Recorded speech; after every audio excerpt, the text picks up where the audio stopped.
Muito boa tarde! Tudo bem com vocês? Como é que estão as coisas?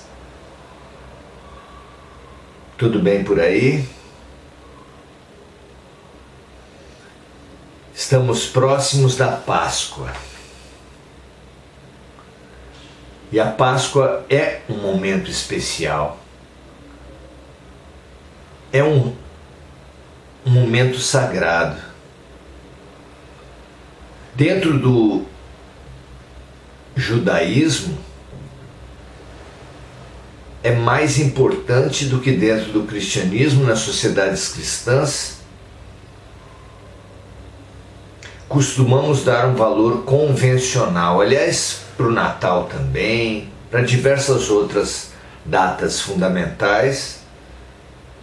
Tudo vira uma convenção, uma troca de presentes, no caso da Páscoa. O coelhinho, o chocolate.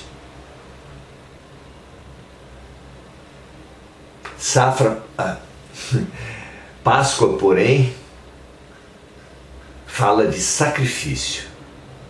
E é isso que nós viemos pensar hoje. Assim como temos deturpado a noção de Natal, Páscoa, do próprio Cristo, do cristianismo, temos também deturpado a noção de sacrifício, repetindo a triste saga dos religiosos denunciada por Jesus. Sacrifício continua sendo algo que nós propomos para os outros, mas que nós mesmos nem pensamos em fazer. Sacrifício, na prática das religiões, na prática dos religiosos, é a participação em ritos repetidos, vazios de significados e, portanto, vazios também de mudança. E o sacrifício é uma ferramenta de mudança. Mas por causa de toda essa hipocrisia, toda essa formalidade, a noção de sacrifício ficou distante da mente moderna. Repudiamos as ideias de sacrifício como rituais em que fiéis caminham por cima de brasas, sobem longas escadarias de joelhos.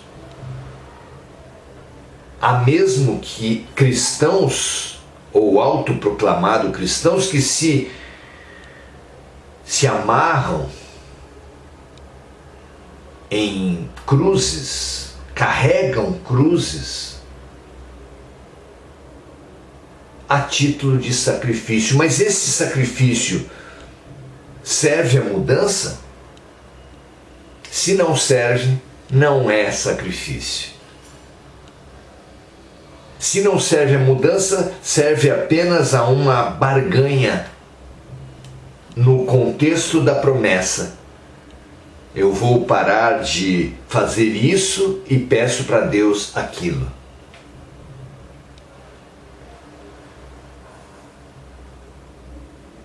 Se o sacrifício não envolver, não estiver disponível para mudança, ele não será real sacrifício. Todos nós vivemos sacrifícios e vivemos mudanças. E a gente deveria se lembrar sempre da nossa vivência de mudança de casa mesmo. Às vezes a gente sai de um relacionamento infeliz e quer mudança, sai de um trabalho estressante e quer mudança, mas a mudança não vem. E não vem porque não basta passar de um marido para o outro, não basta passar de um emprego para o outro para a vida mudar, é claro que não, de uma religião para outra. Toda mudança que for externa, apenas externa, não trará mudança. O reino dos céus está dentro de nós. Faça em você a mudança que você propõe para o outro. Jesus e Gandhi deixam claro aonde está a mudança.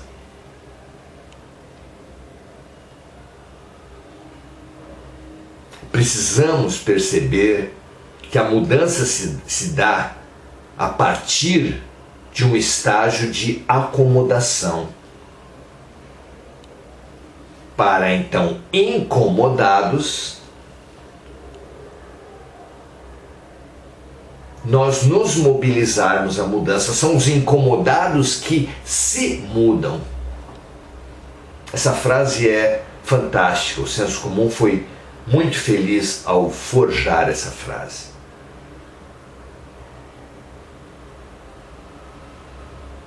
Perceber a real noção de sacrifício, que quando mudamos de uma casa, é impossível mudar-se de uma casa sem jogar muito material fora, sem se questionar como eu fui juntar tanta coisa inútil, sem se estimular ao desapego, à simplicidade, à simplificação da vida. Não há mudança sem desapego. Não há mudança sem sacrifício. E nós que estamos num momento fundamental de mudança, não só dessa vida, mas de todas as nossas vidas, precisamos entender o sacrifício para termos uma real mudança. Qual é o sacrifício real? Que sacrifício o momento está pedindo?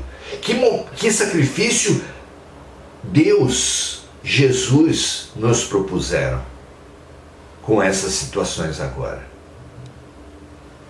Há um momento no Evangelho que é exemplar para pensar a respeito disso. Os fariseus,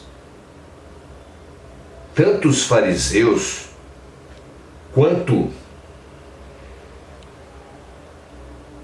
o poder estabelecido, o rei Herodes especialmente, o Sinédrio com seus sacerdotes especialmente, estavam muito incomodados com a pregação de João Batista.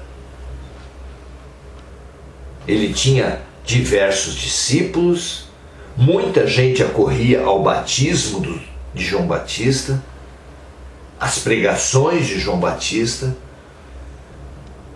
e ele não pregava dentro das sinagogas, de acordo com os ritos dos sacerdotes. Ele não reforçava a religiosidade oficial. E isso incomodava muita gente. Houve um momento em que João Batista fez o maior de todos os seus batismos. Ele batizou o próprio Messias e proclamou que não tinha como amarrar as sandálias daquele homem. E o momento da mudança para João Batista, o momento do desapego, o momento do sacrifício para João Batista, foi muito menos o momento em que Herodes lhe cortou a cabeça. Assim como a paixão do Cristo é muito maior do que seu julgamento, sua crucifixão.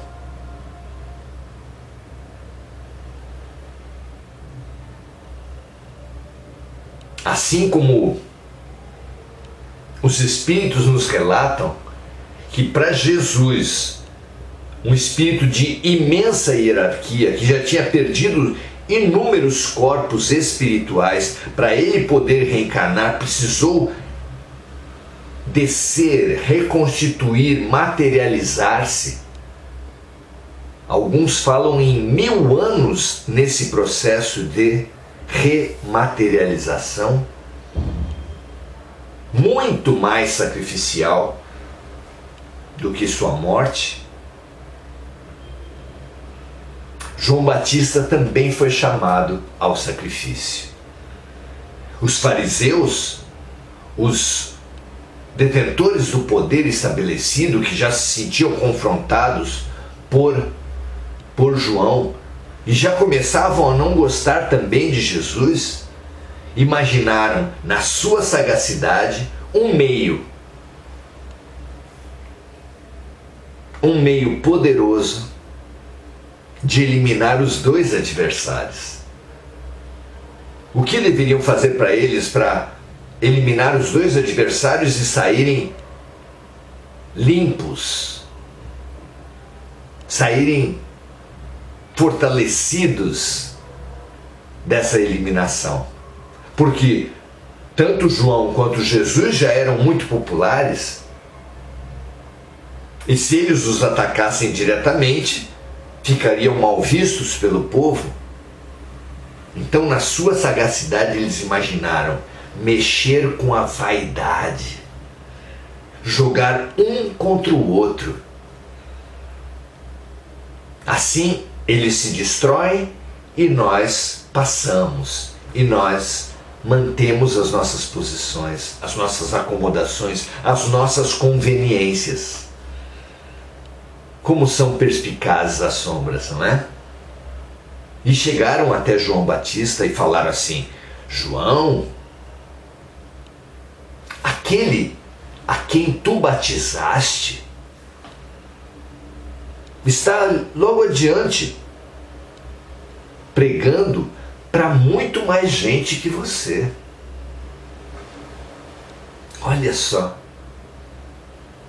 pela vaidade, queriam jogar João, reconhecidamente poderoso na sua pregação, na sua figura, nas suas denúncias, contra Jesus.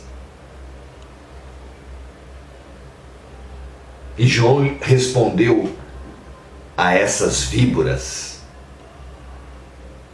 como ele chamava mesmo a elite daquele tempo, raça de víboras. E lhes disse assim: mas eu não falei para vocês que eu não era digno de atar as sandálias daquele homem? É preciso que eu diminua e que ele cresça. Essa frase deve ser inesquecível para todos nós. É preciso que eu diminua para que o Cristo cresça. E por que é tão importante essa frase assim? Porque nos remete à urgência, à necessidade, à imprescindibilidade do sacrifício. Que não só não mudamos sem nos desapegar, não mudamos de casa sem jogar muita inutilidade fora, mas também não nos elevaremos sem nos libertarmos da vaidade, do orgulho, do egoísmo. Que linda essa lição!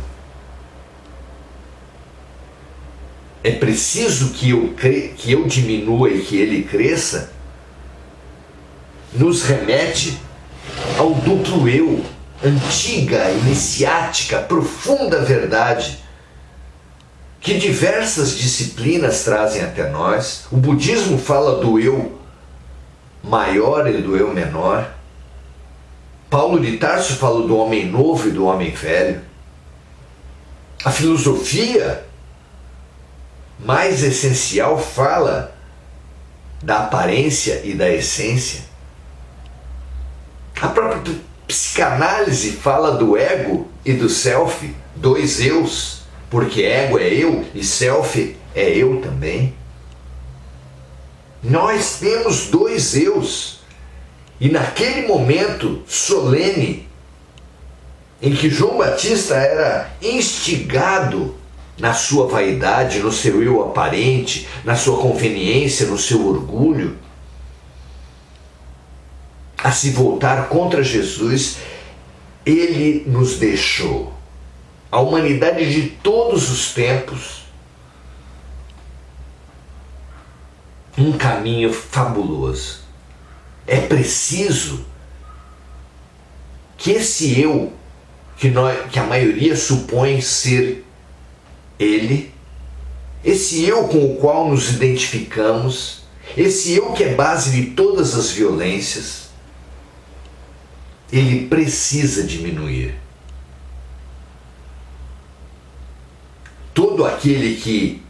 Todo homem que investe contra uma mulher, ele imagina que é homem, quando não é. Todo nacional que investe contra estrangeiros, ele imagina que é brasileiro, argentino, russo, ucraniano, mas não é. Todo branco que investe contra um preto, ele pensa que é branco, mas não é. Todo rico que oprime um pobre pensa que é rico, mas não é. Riqueza, cor da pele, sexo, nacionalidade são apenas roupagens que um espírito toma temporariamente numa vida. Como um mergulhador que usa uma veste de mergulho para fazer suas incursões no mar, mas que assim que sai, retira essa roupa. Nós todos morreremos e depois de morrer não seremos mais nem brancos, nem pretos, nem de uma nação ou de outra, de uma religião ou de outra.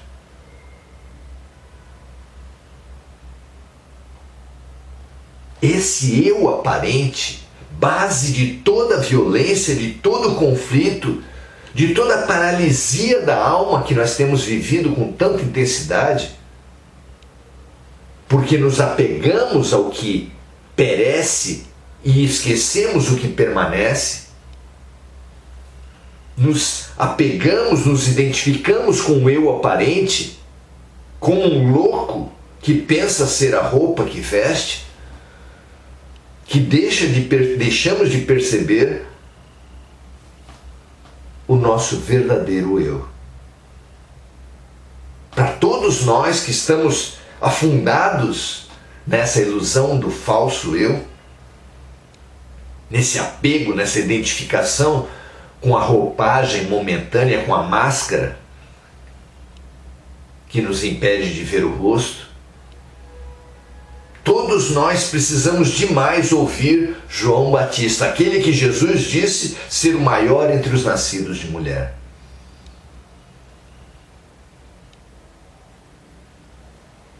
Precisamos ouvir na nossa alma a luz, o alto, Deus, falando pela boca de João Batista. É preciso que você diminua para que o Cristo cresça. É preciso que nós diminuamos o eu aparente, o eu menor, o homem velho, para que cresça em nossas vidas o eu verdadeiro, o eu essencial, o homem novo.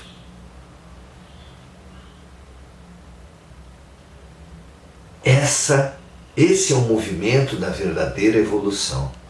É isso que nos tem sido pedido ao longo de tantas vidas. É isso que nos é pedido mais do que nunca agora, porque agora é um tempo de uma grande mudança. E se mudanças mínimas, materiais, de casa, não são feitas sem desapego, sem desidentificação com inutilidades, abrindo nossos armários, abrindo nossas casas, abrindo nossas almas, abrindo nossas vidas para aquisições, para acréscimos, para aprendizados, para curas. Quanto mais esse momento de mudança tão grande do paradigma da dor, provas, expiações, para o paradigma da boa vontade, da paz, Nesse momento precisamos demais analisar o que não somos, do que precisamos nos desapegar, do que não precisamos. Conta-se lindamente que Sócrates visitava todos os dias o mercado de Atenas. Percorria os corredores, olhava todos os produtos, perguntava a respeito dos produtos e não comprava nada.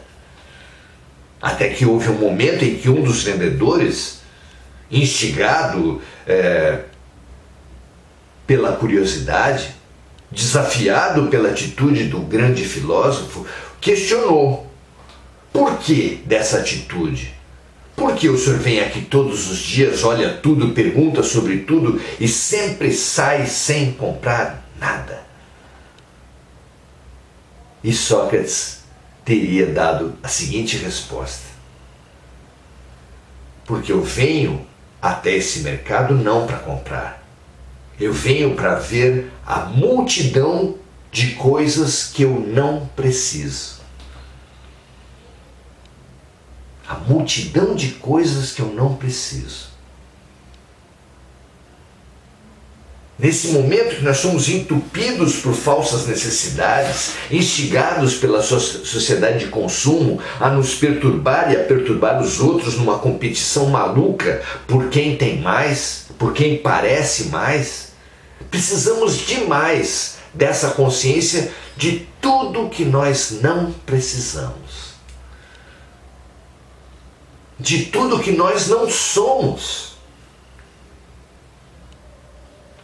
Porque, repetindo, o espírito não é de uma certa raça, não é de um sexo, não é de uma profissão, não é de uma nação, não é de uma religião. O espírito não é de uma classe social.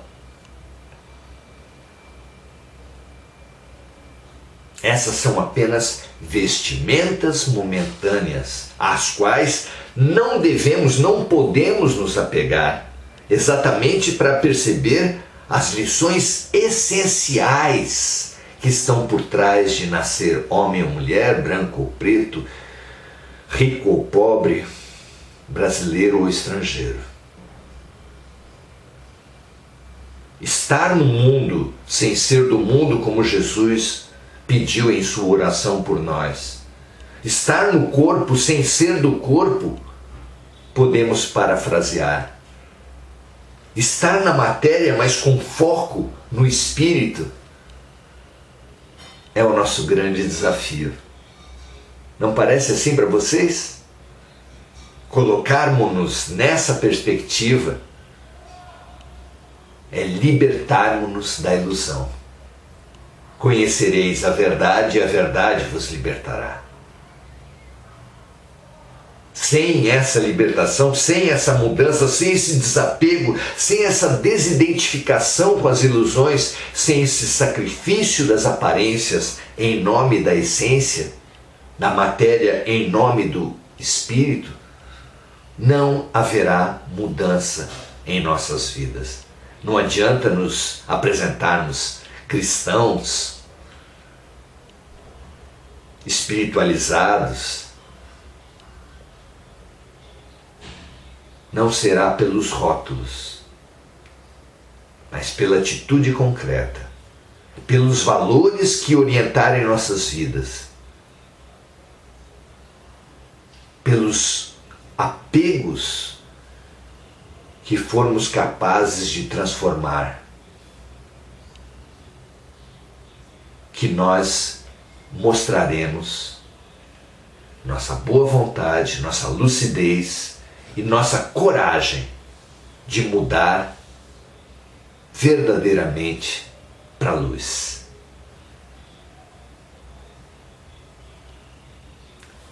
Maravilhoso, né? Fundamental termos essa noção. Ainda hoje, se você soubesse que 2 pessoas saíram de suas casas para ir a um lugar uma saísse de carro e outra a pé, você falaria: o de carro chegará primeiro. Não é verdade. O veículo não define a eficiência, a rapidez, nem mesmo o chegar a ponto algum. O que define a chegada e até a rapidez é saber o caminho. Tenhamos a lucidez de saber o caminho, porque se quem sai a pé souber o caminho e quem sai de carro não souber, a pessoa a pé chegará primeiro.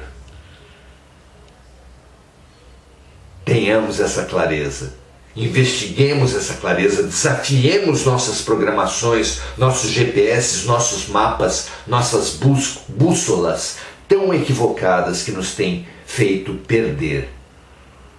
E nos encontremos na busca do essencial, deixando o ilusório. Porque aí teremos certeza do bom êxito, da boa chegada, da transformação interior que Deus, que Jesus, que nós mesmos, no fundo, tanto queremos. Um grande abraço, feliz por estarmos exercitando nossa lucidez uns com os outros. E até a próxima. Muito legal, Inês Panucci, Yara Ferreira, Simone Magalhães, Sônia Regina, Alex Caldas, Fernanda Pinho. Muito bom ter vocês todos aqui. Estimulo vocês, caso tenham entendido que há utilidade, que há serventia nessa nossa reflexão, que transbordem, que compartilhem, que multipliquem os pães da alma. Um grande abraço a todos vocês. Amanhã, 18 horas, estaremos juntos novamente. Paz e bem para todos, coragem e lucidez, reprogramação, desapego, sacrifício. Do melhor sacrifício para todos nós. Porque sem desapego não há mudança, sem sacrifício não haverá transformação para nenhum de nós. Um grande abraço e até a próxima.